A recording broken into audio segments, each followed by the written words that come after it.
ఘంటసాల వెంకటేశ్వరరావు గారి గురించి అనేక విషయాలు అంటే ఇప్పటికీ ఆయన మీద చాలా క్యూరియాసిటీ. ఎందుకంటే ఈ రోజుకి ఘంటసాల వెంకటేశ్వరరావు గారి పాట తెలుగు ప్రేక్షకులనే కాదు తెలుగువారి అందరినీ నిరంతరం పలకరించేటువంటి పరిస్థితి. అలాగే ప్రతి ఒక్కరికి ఆయన ఇప్పటికీ ప్రాతస్మరణీయుడే.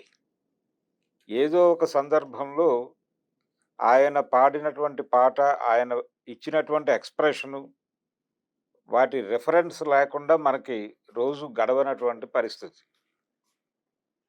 అంటే ఆయన గాత్రంతో అభినయించేవారు.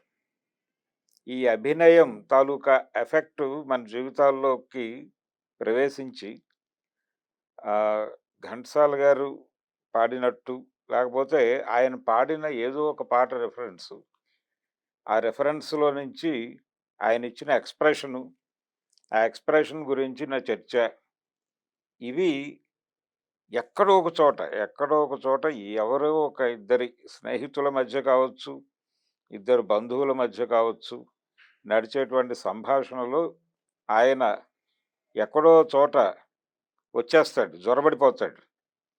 అలా ఇప్పటికీ తెలుగువారి హృదయాలలో, తెలుగు మాటలలో జీవించున్నారాయన. అలాగే ఆయనకు సంబంధించిన చాలా విషయాలు ప్రజలు చర్చించుకుంటూ ఉంటారు. మాట్లాడుకుంటూ ఉంటారు. అంటే 'దేవదాసు' సినిమాకి ఘంటసాల గారు కాదట కదా మొదట పాడింది. వేరే గాయకుడిని ఎవరినో తీసుకొచ్చి పాడిచ్చారట కదా!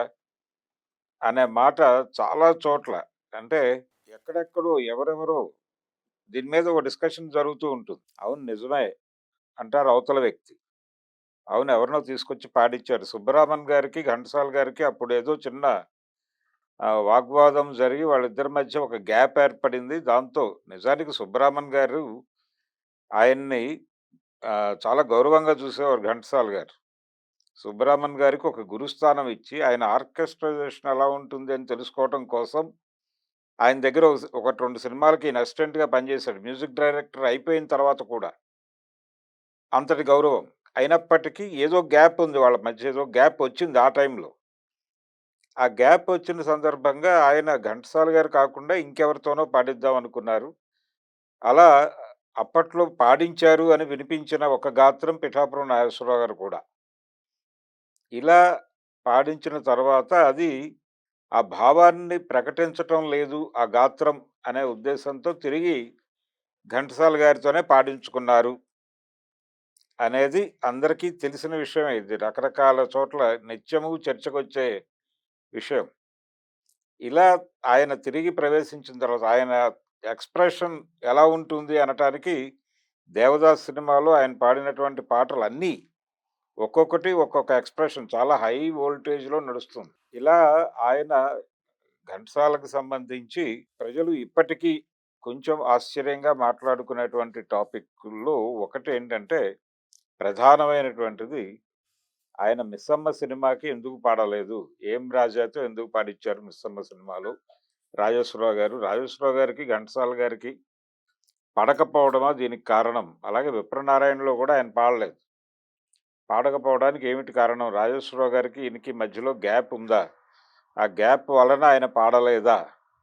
అనేది ఒక చాలామంది మాట్లాడుకునేటువంటి అంశం. అలాగే పర్టిక్యులర్‌గా ఇక్కడ మనకి వినిపించే మాటేంటంటే, ఎస్. రాజేశ్వరరావు గారికి, ఘంటసాల గారికి ఒక చిన్న వైషమ్యం ఉందనేది ఒకటైతే, వాళ్ళిద్దరి మధ్య ఏదో గ్యాప్ ఉంది, వాళ్ళిద్దరికీ పడదు అనే అభిప్రాయం నిజము అనుకుంటే, నిజానికి విజయ బ్యానర్‌లో అప్పటి వరకు వచ్చిన సినిమాలన్నిటికి కూడా ఘంటసాల గారే మ్యూజిక్ డైరెక్టర్. 'షావుకారు' కావచ్చు, 'షావుకారు' తర్వాత వచ్చిన 'పెళ్లి చేసి చూడు' కావచ్చు, 'పెళ్లి చేసి చూడు' తర్వాత వచ్చినటువంటి అంటే 'చంద్రహారం' ఇవన్నీ 'పాతాళ భైరవి', 'పెళ్లి చేసి చూడు', 'చంద్రహారం' వీటన్నిటికి కూడా ఘంటసాల గారే మ్యూజిక్ డైరెక్టర్.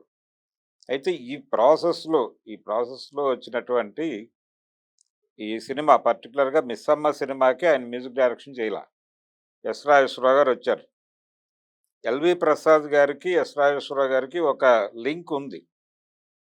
అందువలన ఎస్. రాజేశ్వరరావు గారొచ్చారు 'మిస్సమ్మ' సినిమాకి. ఆయన వాంటెడ్‌గా ఘంటసాల గారిని పక్కన పెట్టి కొత్త గాత్రం కోసం ప్రయత్నం చేసి 'ఏం రాజా'తో పాడించారు అనేది ఒక వెర్షన్ చాలా మందిలో ఆ ఆ అభిప్రాయం ఉంది.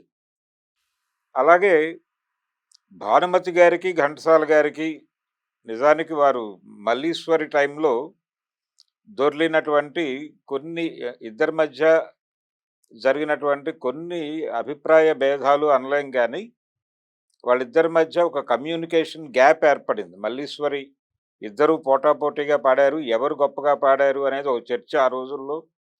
ఘంటసాల గారు బాగా పాడారు, ఆయన అద్భుతంగా పాడారు అనే అభిప్రాయాలు కొంతమందివైతే, భానుమతి గారి గానం గొప్పగా ఉందనే అభిప్రాయం చాలా మందికుంది. అలాగే ఆ సినిమాలో కేవలం ఘంటసాల గారితోనే కాదు ఆవిడకి. ఎస్. రాజేశ్వరరావు గారితో కూడా చిన్న ఘర్షణ జరిగింది.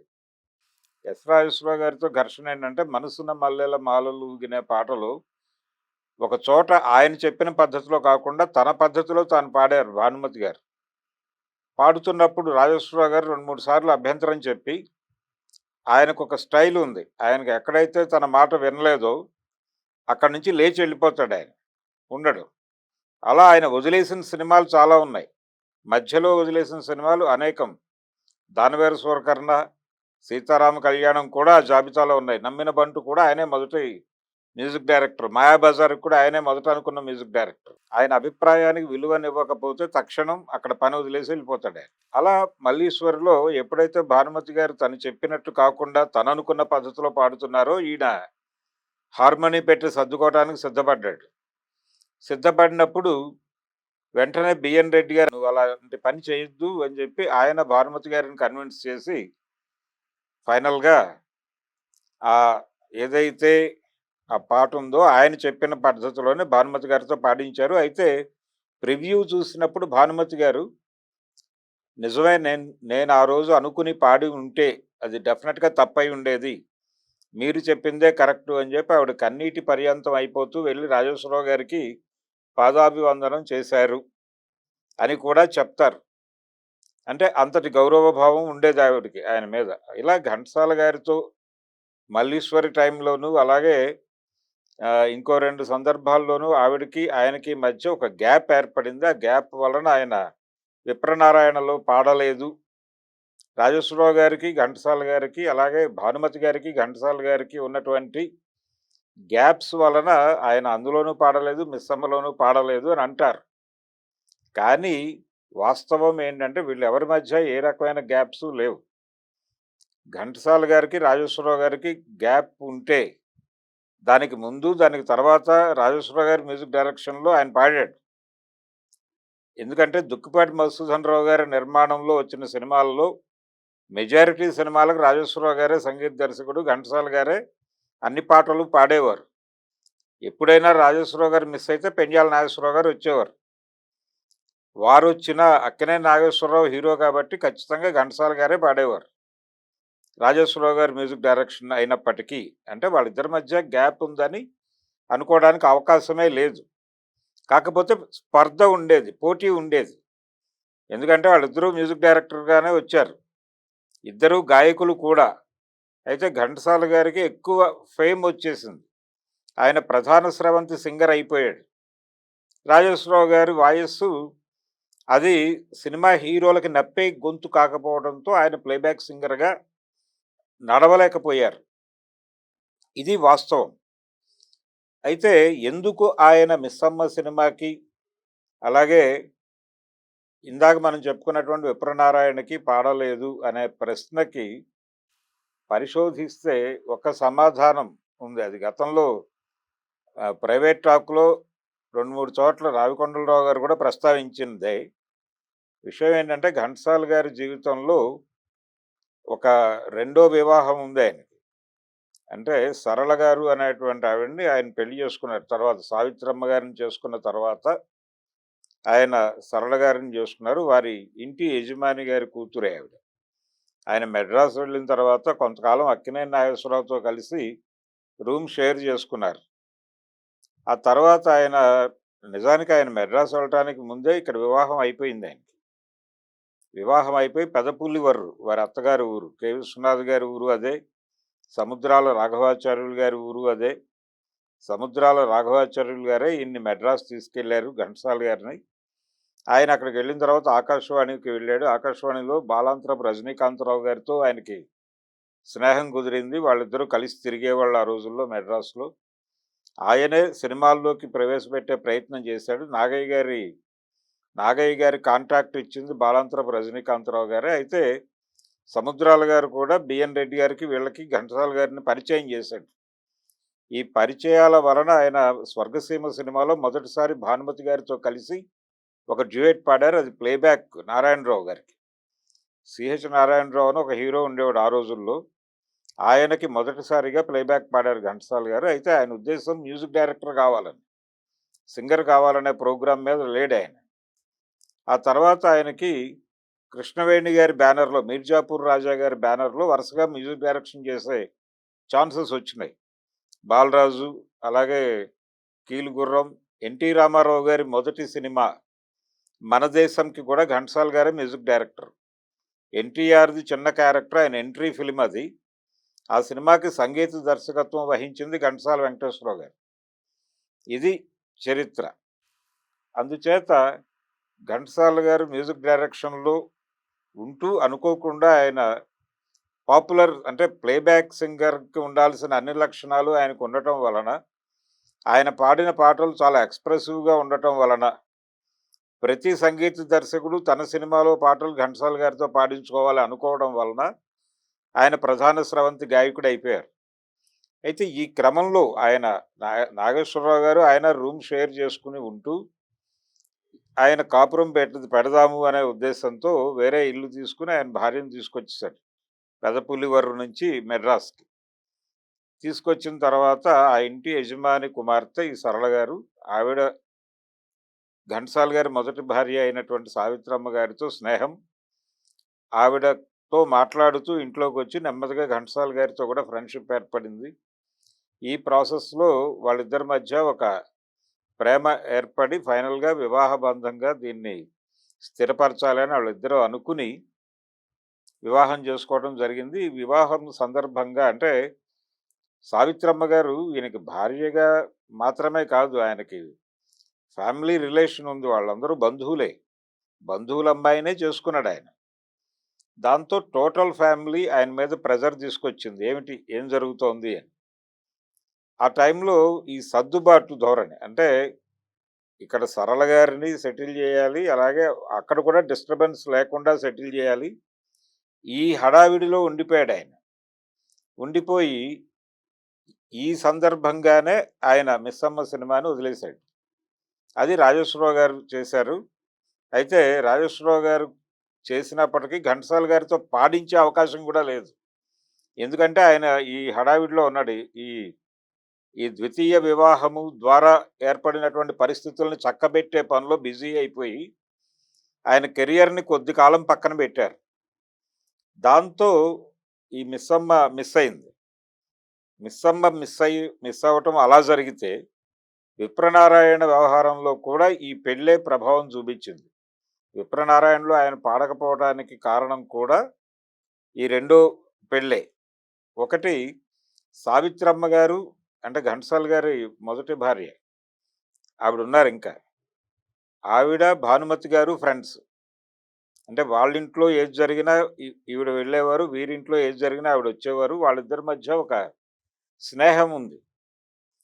ఈ స్నేహం ఉండటం వలన ఆవిడకి ఈయన రెండో పెళ్లి చేసుకోవడం నచ్చలేదు భానుమతి గారికి.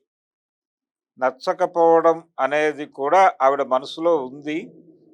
ఆవిడ తన బ్యానర్‌లో, తన ప్రమేయం ఉన్నటువంటి సినిమాల్లో సాధ్యమైనంత వరకు ఘంటసాల గారితో పాటలు పాడించేది కాదు.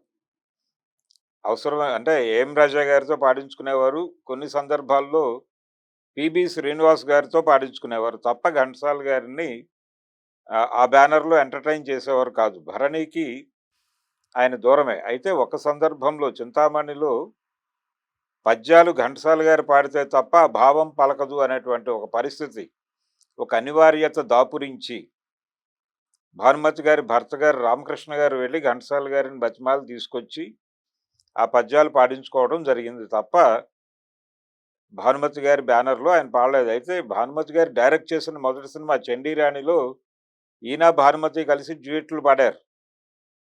అది ఓకే. అయితే ఆ టైంలో కూడా ఆయన వేసేటువంటి జోకులు వాటి మీద ఈవిడకి కొంత వ్యతిరేక భావం ఉండేది. ఇది చాలామంది జెప్తారు. అప్పటి ఇండస్ట్రీ సంబంధాల్లో ఉన్నవాళ్ళు చాలామంది జెప్తారు. వాళ్ళిద్దరి మధ్య ఒక రకమైన గ్యాప్ ఉండేది అని. అయితే ఆ గ్యాప్‌లోనే వాళ్ళు పాడిన ప్రతి పాట పెద్ద హిట్. 'ఓ తారక' అనే పాట చాలా పెద్ద హిట్ 'చండీరాణిలో'. ఈ రోజుకి రిఫరెన్స్ సాంగ్. ఇళయరాజా గారికి ఫేవరైట్ సాంగ్ అది. MS Viswanathan garu tune చేశాడది.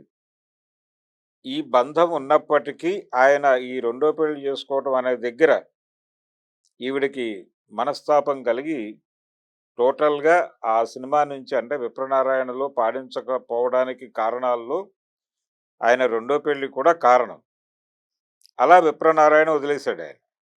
'మిస్సమ్మ' సినిమాకి ఆయన పని చేసే పరిస్థితి లేక పని చేయలే. ఆ తర్వాతొచ్చిన విజయవారి సినిమాలకు మళ్ళీ ఆయనే గాయకుడు, ఆయనే సంగీత దర్శకుడు కూడా. అదే బ్యానర్‌లో 'గుండమ్మ కథ' ఈ సినిమాలన్నిటికి ఆయనే కదా మ్యూజిక్ చేసింది. ఘంటసాల గారే. కాబట్టి ఆ గ్యాప్ రావడానికి కారణం అంటే 'విప్రనారాయణ', 'మిస్సమ్మ' సినిమాలు పర్టిక్యులర్‌గా 'మిస్సమ్మ'. 'మిస్సమ్మ'లో ఆయన పాడకపోవడం వలన జరిగిన నష్టం ఏం లేదు. మనం ఇందాక మాట్లాడుకున్నట్టుగా 'దేవదాస్' టైంలో ఆయన పాడకపోతే నిజంగానే ఇబ్బంది కలిగేదక్కడ. అందుకని సుబ్బరామన్ గారెళ్లి ఘంటసాల గారిని తీసుకొచ్చి పాడించారు. పాడించటం వల్లనే నిజానికి ఆ సినిమా విజయంలో ఆయన పాత్ర చాలా ఎక్కువ. ఆయన షేర్ ఎక్కువ ఘంటసాల గారిది. ఏ పాట తీసుకున్నా గాని. కానీ 'మిస్సమ్మ'లో 'ఏం రాజా' గారి తరహా గాయకుడి మీద నడిచిపోయే పాటలే అవి. కాబట్టి 'ఏం రాజా' పాడటం వలన ప్రజలెవరు ఇబ్బంది పడలేదు. క్యారీ ఫార్వర్డ్ అయిపోయారు. ఇప్పటికీ ఆ పాటలు పెద్ద హిట్టే. అంటే 'ఆడువారి మాటలకు అర్థాలే వేరులే' ఈ పాటలన్నీ రాజా గారు చాలా అద్భుతంగా పాడాడు. ఆయన తోచిన పద్ధతిలో. అలాగే పద్యాలు పాడటంలో ఘంటసాల గారిది ఒక ప్రత్యేక ముద్ర. 'ఏం రాజా' గారు మ్యూజిక్ డైరెక్షన్ చేసినటువంటి సినిమాలో కూడా 'శోభలో' ఆయన మ్యూజిక్ డైరెక్షన్‌లో వచ్చిన సినిమా అది ఎన్టీఆర్ హీరో. అందులో కూడా పద్యాలు ఉంటే ఆ పద్యాలు పాడటం కోసం ఆయన ఘంటసాల గారిని తీసుకొచ్చి పాడించాడు. అందువలన ఘంటసాల గారి మ్యూజిక్ డైరెక్షన్‌లో 'ఏం రాజా' ఎప్పుడూ పాడలేదు. కానీ 'ఏం రాజా' మ్యూజిక్ డైరెక్షన్‌లో ఘంటసాల గారు పాడారు. అలా, అలా వాళ్ళిద్దరి మధ్య ఒక క్లాషు, రిలేషను అలా నడిచేది. ప్రధానంగా ఈరోజు మనం మాట్లాడుకుంటున్న విషయం ఏంటంటే, 'మిస్సమ్మ' సినిమాలో ఘంటసాల గారు ఎందుకు పాడలేదు? 'మిస్సమ్మ' సినిమాకి ఎందుకు మ్యూజిక్ డైరెక్షన్ చేయలేదు ఆయన? అలాగే 'విప్రనారాయణ' సినిమాకి ఎందుకు ఆయన దూరంగా ఉన్నాడు? అనేది కొన్ని దశాబ్దాల కాలంగా తెలుగు సినిమా పరిశ్రమ అభిమానులు, ముఖ్యంగా సంగీత అభిమానులు చర్చించుకునేటువంటి అంశం. ఈ అంశానికి సంబంధించి నేను విన్న పరిధిలోను, నేను చదివిన పరిధిలోను నాకు కనిపించినటువంటి అంటే ఇది కారణం అని నేను రూఢిగా ఫిక్స్ అయినటువంటి ఒక రీజన్‌ని ఇప్పుడు మీ ముందు పెట్టాను. ఆ కారణం చేత మాత్రమే ఆ సినిమాలకు ఆయన దూరంగా ఉన్నారు అని. దీనికి సంబంధించి ఎవరైనా సరే అంటే వారి దగ్గరున్న సమాచారం ఆధారంగా కూడా దీని మీద డిస్కషన్‌కి రావచ్చు. ఇది టోటల్‌గా ఆ ఇన్సిడెంట్ మీద పర్టిక్యులర్‌గా 'మిస్సమ్మ', 'విప్రనారాయణ' కాంటెక్స్ట్‌లో ఆ రోజు జరిగినటువంటి వ్యవహారాలకు సంబంధించి, వివాదాలకు సంబంధించి నా అభిప్రాయం.